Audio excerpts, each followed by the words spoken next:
Vamos lá, a gente chega para esse vídeo aqui falando de proposta, né, do Douglas Costa, como é a proposta do Fluminense, alguns bastidores da negociação. A gente fala sobre Evanilson, né, um assunto que eu até lancei hoje de tarde, mas o vídeo já ia ficar desatualizado muito rápido por conta da venda da compra do Douglas Costa, né, do acerto com o Douglas Costa. E eu acabei deixando agora para esse vídeo aqui mais da noite. Vamos falar também sobre outra contratação do Fluminense, Ran Lucumi é o novo atacante vindo da Colômbia. Você vai entender melhor um pouquinho essa situação. E a gente abre aqui falando sobre Jefté, o jogador da base do Fluminense, que está lá no Chipre, fez um gol no campeonato cipriota, o famoso campeonato cipriota. Fez um gol nesta rodada, estava 5-0 ali para o Apoel, né, que é o principal time do Chipre, enfim, domina o campeonato local. E o Jefté fez o 6º gol da partida já no finzinho. Jogador da base do Fluminense, né, tá lá no Chipre emprestado pela equipe do Fluminense. Não se tem ali uma expectativa muito grande de venda, né, por parte do Fluminense para o jogador pro Apoel, mas vai que, né? Lateral tem 19 anos, faz 20 anos agora nesse ano. E fica aí a questão, né? Será que o Jefté merece um retorno, jogar? A gente não tá discutindo time titular e reserva, né? Porque acho que isso o Marcelo e o Diogo Barbosa têm servido bem. Mas, né, dadas as outras opções, o Jefté, que, aliás, o Jefté já tem 20 anos, né? Eu acabei falando 19, não, mas ele já tem 20 anos, que ele faz ele no finalzinho do ano. Então ele faz 21 no final desse ano. Tem 3 gols pelo Apoel, que é, neste momento, no Campeonato Cipriota, é o líder disparado. São 20 jogos e 14 vitórias. É um domínio absurdo. Roda a vinheta que a gente volta falando de outros assuntos.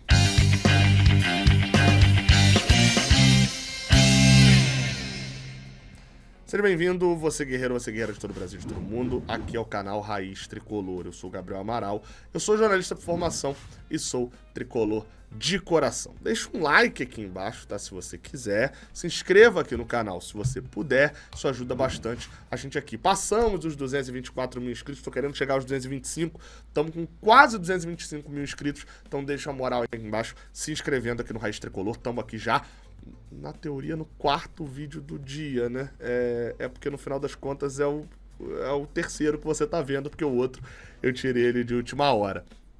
Te abre aqui falando nesse vídeo sobre Evanilson. O jogador pode render uma boa grana pro Fluminense. Isso porque, segundo o site The Players Transfer, um site que aborda, né, campeonatos pela Europa, a matéria do Steve Kay, né, não sei, diz que o Arsenal está atrás, né, o olheiro do Arsenal está interessado ali no próximo Lewandowski, por 75 milhões de euros. Quem é esse próximo Lewandowski?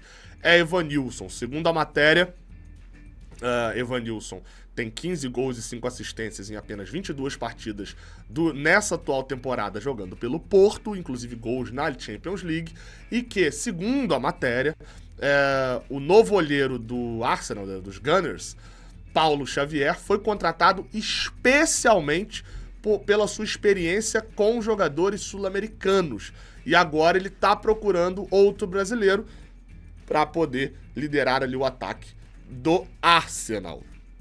Com Evanilson, que alguns têm chamado de Robert Lewandowski, sendo seu alvo principal.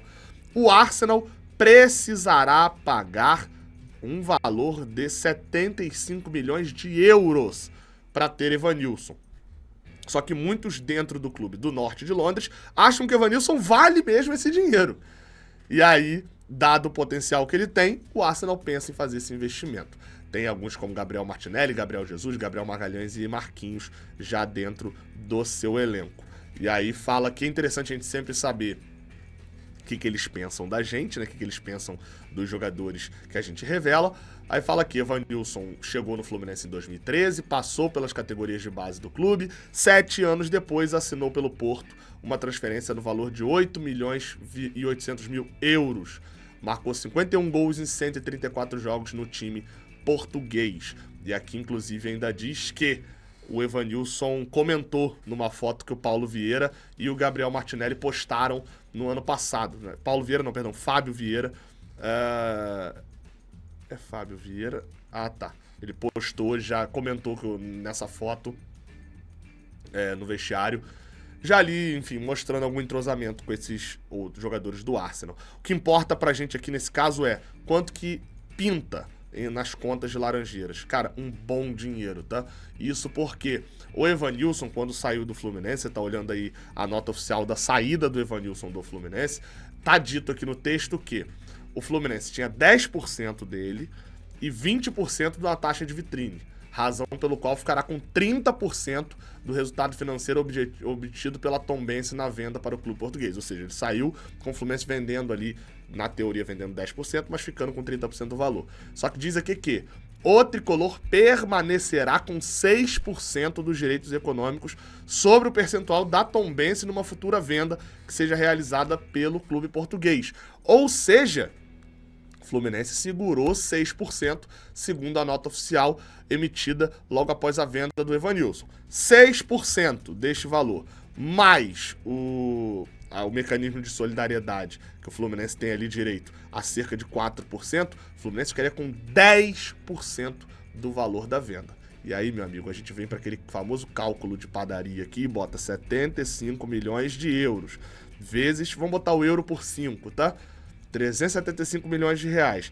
E aí você bota, dividido por 10, né? 10%, 37 milhões de reais que o Fluminense embolsaria. É óbvio, não é isso tudo, tem uma vírgula pra cá, uma vírgula pra lá, mas seria mais de 30 milhões de reais. Isso faria com que a venda do Evanilson disparasse em valor ali, ficasse, se bobear, até próximo das principais vendas da história do Fluminense. Vamos ver, é óbvio. Normalmente você faz um alarde gigantesco assim e tal, a proposta não chega a esse nível de 75 milhões, mas é pro Fluminense esfregar as mãos que pode pintar grana nas Laranjeiras no meio do ano. Vamos lá, cara, a gente continua falando aqui sobre contratações e a gente fala sobre calma aí que esse daqui não é muito simples não, tá?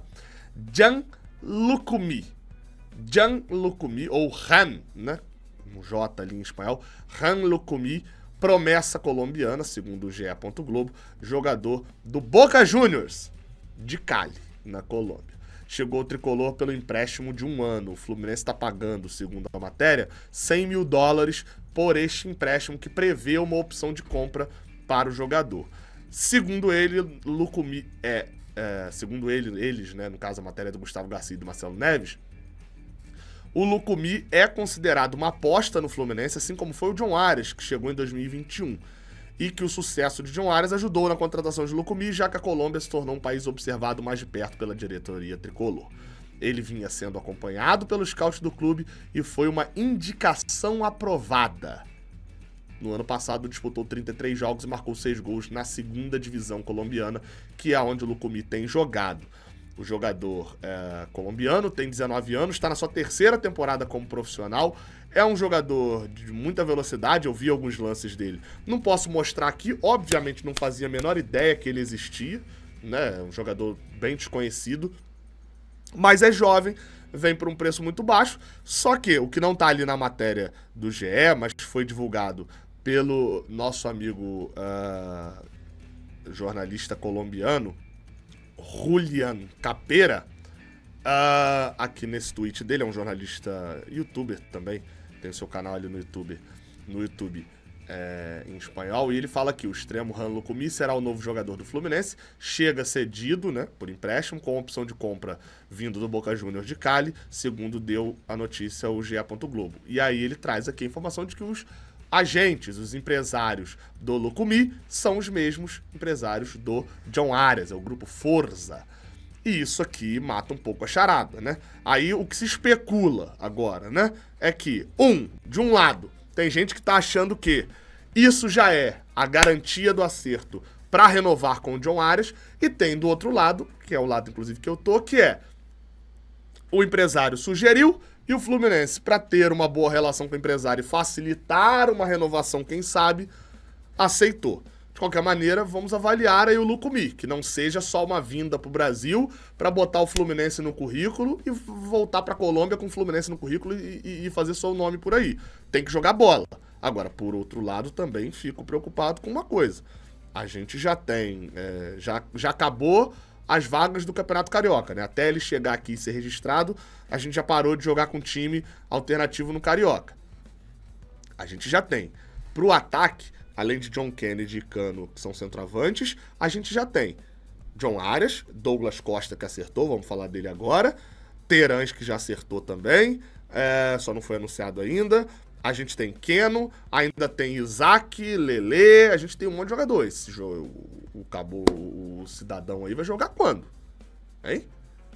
O boneco aí vai jogar, vai ter opção quando aí pra jogar? Porque a gente tem um time reserva, um titular, um reserva e mais um reserva ainda. Vamos ver se vai ter opção ou se veio só, tipo, o Lucivica. Né? Lembra do Lucivica, que veio de lá só pra, né? Não torcer, até porque não tem mais time sub-23. Ele ainda pode jogar pela base, mas a informação é de que ele foi contratado para o time profissional. Vamos falar de Douglas Costa, porque teve matéria no GE. Globo falando sobre o Douglas Costa, alguns bastidores ali da contratação. Segundo diz a matéria aqui do Marcelo Neves, do Davi Barros e do Gustavo Garcia, o Douglas Costa no Fluminense tem Fred e Diniz ativos na contratação, um foco no Super Mundial e salário reduzido. Segundo eles, o jogador assinará um contrato de 1 ano e meio e terá cláusulas de produtividade. A gente vem aqui para o segundo parágrafo, onde diz que Douglas Costa tinha um acordo encaminhado para defender o Samsunspor da Turquia, estava de viagem marcada e malas prontas para retornar ao continente europeu, que era o desejo inicial. De todos os envolvidos, foi quem ofereceu as melhores cifras. O melhor dinheiro foram os turcos. Mas 3 clubes brasileiros também estavam nessa disputa: Cruzeiro, Corinthians e Fluminense. O Cruzeiro, inclusive, que a gente que trouxe aqui essa notícia, né? O Cruzeiro foi o primeiro a fazer contato com o staff de Douglas Costa, mas financeiramente a proposta não agradou, exatamente. Entre os brasileiros, o Corinthians foi quem fez a melhor oferta, mas a polêmica é recente, com pagamentos atrasados a Matias Rojas e não assinatura do contrato do Lucas Veríssimo, o deixaram com o pé atrás. Então o Fluminense apareceu para mudar a cabeça do atacante. Fred foi o primeiro a fazer contato com o empresário Júnior Mendonça, soube das condições, dos termos de uma transferência e foi um dos maiores incentivadores da contratação. Depois, Fernando Diniz entrou em cena, ligou para o atleta e falou sobre o que pensava sobre ele junto ao clube. Outros jogadores, como Diogo Barbosa, jogou com ele no Grêmio, e Calegari, que jogou com ele no LA Galaxy, também ajudaram. Para o atacante, aí aqui vem a parte noticiosa, né? Mais importante que a gente fala. Para o atacante, a escolha do Fluminense também tem a ver com seus objetivos na carreira, não só o lado financeiro. Fato do tricolor disputar o Super Mundial em 2025 encheu seus olhos. Ainda bem que tá falando isso depois do acerto com o Fluminense, né? Porque se o Flamengo descobrir também, vai querer pegar aí também o jogador, né? Porque o Flamengo também joga o Super Mundial. Terá mais uma chance de estar presente diante da elite do futebol mundial. E para esse ano buscar o título da Recopa e da Libertadores. Salarialmente, Douglas Costa está dentro das condições do clube. Os números não são revelados, mas é o que circula dentro das Laranjeiras. Comparado ao que recebia no Grêmio em 2021, cerca de 1,5 milhão por mês, é menos da metade do valor. Eu vou dar uma pausa aqui só pra gente falar de salário, de número. O Vene Casagrande, do SBT, colocou aqui no seu perfil no Twitter uma apuração detalhada dessa questão dos salários. Tá, vamos ler aqui também. Apuração detalhada do contrato de Douglas Costa com o Fluminense, válida até junho de 25, que pode ser prorrogado até dezembro de 25. R$440 mil em CLT, carteira assinada. Ou seja, isso aqui é o CLT, ainda tem os direitos de imagem pra gente fechar o salário. E ele falou que sendo que 50% por meio de contrato de direito de imagem. A única questão que eu não entendi nessa parte é que, beleza, ele tá falando isso daqui, sendo 50% por meio de contrato de direito de imagem, imagino, aí o cálculo é muito complexo, né? Porque assim, complexo, por quê? Aliás, o cálculo é simples, mas está escrito de uma maneira complexa. Eu não entendi se isso daqui em CLT, ou seja, 440 mil em CLT, e é 50% e 50% é o contrato de direito de imagem. E aí seria 880 mil o salário todo. Isso nem pode pela lei, porque a lei deixa que no máximo 40% seja direito de imagem. Não sei se é, de repente, 440 mil em CLT e metade disso a mais em direito de imagem. Então, seria algo em torno ali de 620 mil, 660 mil ali de salário. Ou então até mesmo se ele tá, mas ele tá falando que é CLT, né? Enfim, então seria entre 660 e 880 mil. Vou fechar aqui no 700 mil, né? Nenhum nem outro, 700 mil de salário, porque ficou confuso esse texto. Mas bate um pouquinho com o que a matéria do GE fala lá de menos da metade do 1,5 milhão, né? Que ele recebia. Cadê? Aqui na matéria, ó, fala que menos da metade de 1,5 milhão, né? Cerca de 1,5 milhão por mês é menos da metade desse valor. Só que, numa matéria da Gaúcha Zero Hora da época, dizia que o salário dele era de 800 mil e o resto era bonificação. O que é bonificação? Luvas e aquelas coisas. Então, assim, eu tenho medo só de... Como não tem informação sobre isso, a gente só vê a informação dos outros ali e faz o jogo que é. Se isso daqui, que o Vene Casagrande estiver publicando, é só o salário e ainda tiver a bonificação, é outra história, que tem os bônus aqui. Só que o Grêmio não era só essas premiações. Tinha bônus ali. Vamos lendo aqui que a gente vai vendo. Caso o atleta atue em pelo menos 60% das partidas oficiais disputadas pela equipe profissional do Fluminense, no mínimo por 45 minutos em cada partida, os seus contratos com o Fluminense deverão ser prorrogados até o final de 2025 e a sua remuneração mensal será reajustada para 550 mil a partir de agosto. Ou seja, se ele for titular ou for um reserva que entrar no primeiro tempo, parada é essa, por 60% das partidas oficiais disputadas, te dá pra dizer que o Fluminense até o meio do ano que vem joga em torno de 100 partidas. Então, se de agora até o meio do ano que vem ele jogar em torno de 60 partidas como titular ou como reserva utilizado, ele renova o contrato automaticamente até o final do ano e tem um aumento salarial. E aqui são premiações por títulos. Isso daqui quase todo jogador tem, mas o dele deve ser mais alto, né? Campeão estadual, esse ano que vem, 400 mil reais. Campeão da Sul-Americana na temporada, o Fluminense não joga, mas pode jogar 400 mil, 800 mil. Campeão da Copa do Brasil nessa temporada, 800 mil. Campeão do Brasileirão, 800 mil. Campeão da Libertadores, 1 milhão e 600. Por isso, quando vocês falam bem assim, Fluminense ganhou 18 milhões de dólares, 100 milhões de reais de premiação por ganhar a Libertadores. O Douglas Costa leva 1 milhão e 600. Parte dessa grana é distribuída pros jogadores, tá? O Fluminense não leva tudo, né? Caso o atleta faça 15 gols ou mais no período entre o início desse ano e o final desse ano, 400 mil reais. 15 gols ou mais, né? Não acho tão possível isso aqui. Caso Douglas Costa seja convocado, se apresente e integre a delegação da Seleção Brasileira para a disputa de competições oficiais, ou seja, que não seja amistoso, né? Deve ser isso, 400 mil reais. As premiações serão válidas apenas caso o atleta atue em pelo menos 60% das partidas das respectivas competições, no mínimo por 45 minutos em cada partida. Ou seja, não adianta o Fluminense ser campeão da Copa do Brasil e o Douglas Costa não sair do banco. Tá aqui então esclarecido todos os valores, nesse caso, na apuração do Vene Casagrande. Só pra lembrar, a galera falou contrato de produtividade. Eu falo, cara, contrato de produtividade, a maioria dos jogadores, um monte de jogador do Fluminense tem, pô. É um monte que tem. O Gabriel Pires tem uma cláusula de produtividade. Porque o que é produtividade? Produtividade financeira e produtividade de tempo de contrato. O jogador pode ganhar mais dinheiro ou mais tempo de contrato. No caso do Douglas Costa, tem os dois. Enfim, tem essa questão dos valores e eu queria deixar a pergunta aqui no final pra você. O que você achou da contratação do Douglas Costa, sabendo todos os valores? Cerca de 700 mil reais ali, contando o salário, né? Que é o salário, o CLT e o direito de imagem, compõe o salário do jogador. E todas essas bonificações, aliás, premiações. Bonificações seria no caso de luvas. O Vene Casagrande não fala de luvas ali por essa assinatura. Então a gente imagina que o custo do Fluminense seria só com salário. E no caso dessas premiações citadas, ou o Douglas Costa tá voando no Fluminense para ser convocado ou para fazer 15 gols, ou então tá sendo peça importante pra gente ser campeão de alguma competição. E aí? Deixe seus comentários aqui embaixo. Tamo junto, até a próxima. Valeu!